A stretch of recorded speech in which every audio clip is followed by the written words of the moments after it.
why that was such a great question?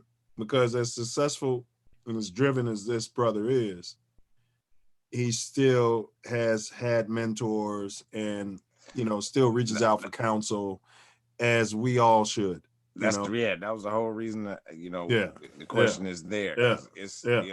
It's a great we question. need to see that, like, Yeah, as advanced and exactly. knowledgeable. We need to know that there are people that do what you want to do and will give back and show you how to do it.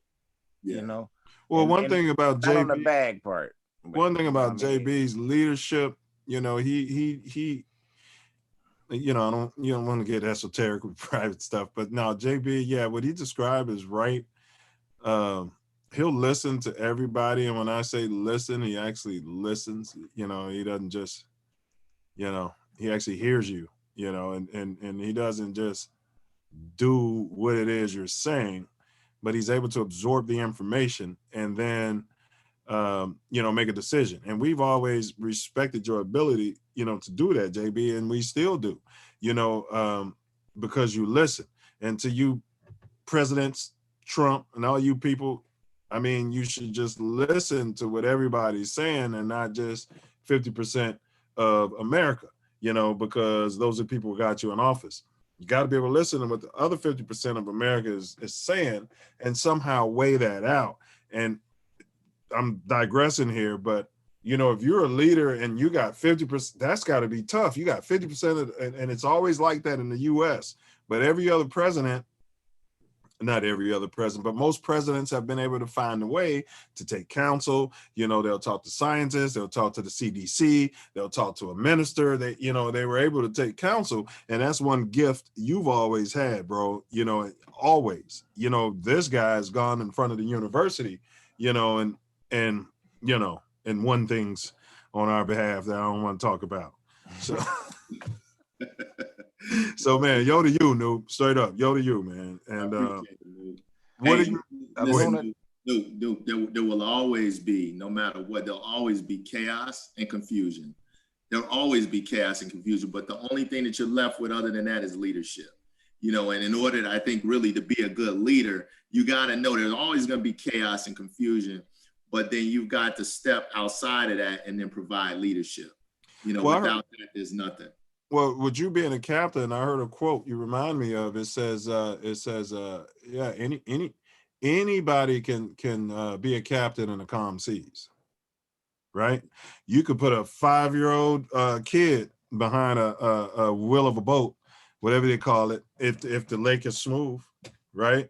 But when it starts getting choppy, that's when it's going to take an experienced expert, that's when the real captains to make it happen. Yeah. Yeah. And we've been in stormy water, so I know what you built off of.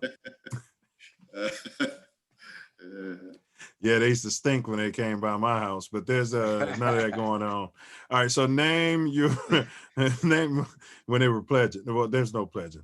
Name your 3 keys to success, brother. Name your 3 keys to success, brother. We legally pledged. It was the moratorium came after. You're right. And then after that, there was no more. So, yeah. So, right. Name your 3 keys to success, JB, for somebody who's about to embark upon college or high school. Yeah, these are key to me, and I think we touched on some of these things earlier in our talk. I think one is discipline, New. One is discipline, and I know, again, even when you introduced me, you joked and that kind of thing. I think we all have lanes that we want to run in, and as long as you're legal, man, I think that's a start. But be disciplined. Be disciplined. What I mean by discipline is, be to work on time, or do the research that you need to do if you want to start your own business. You want to be an entrepreneur. Be sharp. If you work with people, keep your word, have some integrity, be disciplined. You know what I'm saying? That's discipline. Go ahead, discipline. Keep going. I'm writing these down. Yeah, that's discipline. The second one would be perseverance. So again, they're going to be choppy waters. We've talked about that. They're going to be obstacles. They're going to be things that, you need to overcome. Always try and stay steadfast, try and stay on the road that you laid out for yourself, and stay perseverant, be perseverant, So don't give up.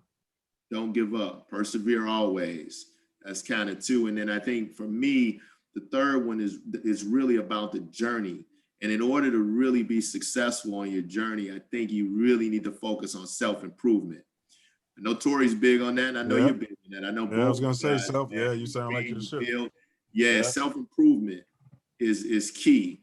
And on the Self Love Show is key. But yeah, we always want to learn and learn and learn some more.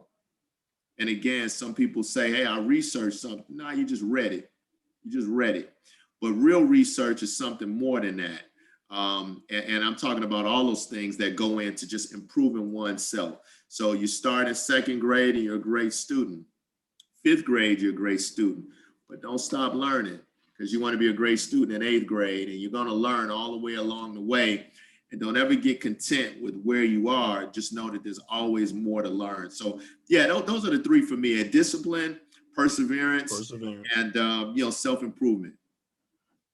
And some of these, a lot of what he's saying sounds similar to what the Southeast Side legend John Jacobs said. And it's funny that they had two totally different paths to arrive at the exact same reality, right? Wow. Yeah, it's crazy. It's crazy. What would you say, unless you had something to add to that, Torry? Nah, I mean that was awesome word. Yeah, awesome word. Oh, man. And Luis says assalamu alaikum. I also like the Lakers. The Lakers salam. No, that's my boy. Hey, it's from the from the shenanigans store. What's up, Luis? I also like the Lakers, brother. Stay on your team, man. Thanks for the support. I just want to, you know me. I just want to, thank everybody for the support. And it's not going unnoticed. I love you, appreciate you.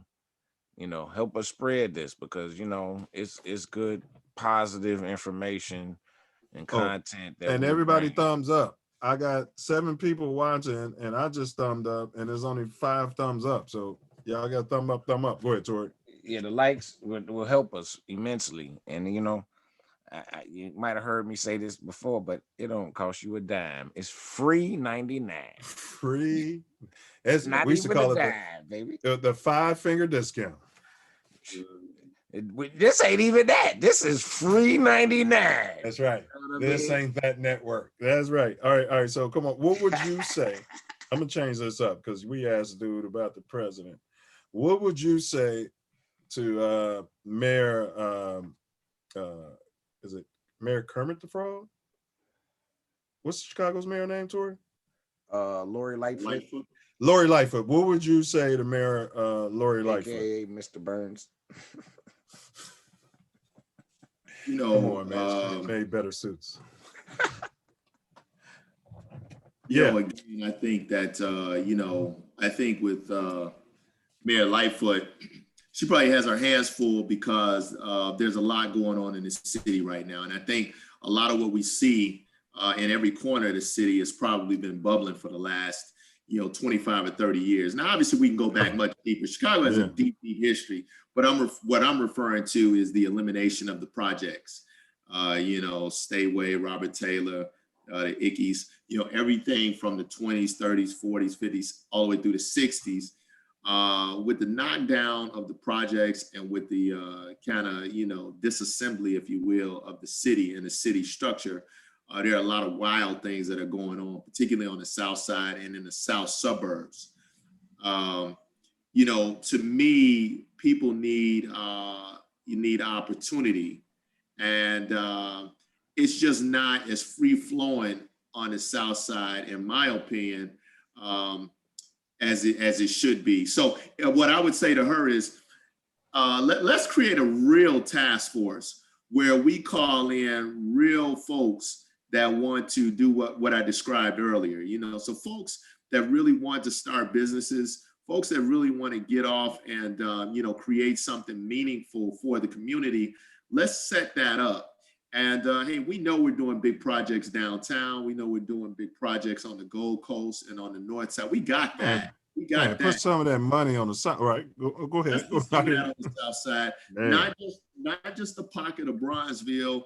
I like that. But yeah, you can build up Bronzeville. But let's do something in the 80s. Let's do something in the 90s. Let's do something on 103rd.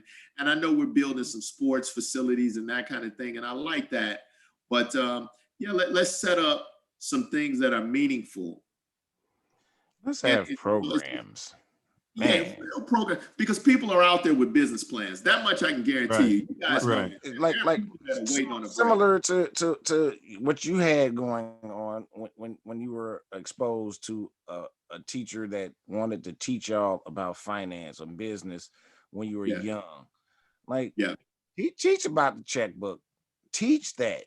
Don't have us coming up and not knowing about stuff that's reality, that's real to life. I mean, you know, algebra and all these geometry and all that's good, but it don't help when you can't eat, when you don't know basic survival finance, like being able to budget, like how to write a check, saying what's important, having a checking account, balancing a checkbook, balancing it, just some simple basics that they eliminated when they eliminated my grade school, which I don't answer questions, but my grade school, which was in the middle of Chicago on the South Side, they actually we did something about balancing a checkbook. I can't remember, but I didn't have no idea what was going on, but we actually did something in grade school, bro.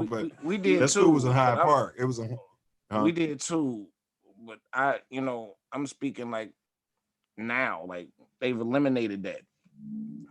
I bet you they're not even teaching that at. I don't think that was public school wide. Like when you learned, you probably wasn't at a public school. I never went to a public school, so they wasn't teaching that. They wasn't teaching that all over. They wasn't teaching that all over the city, man. No.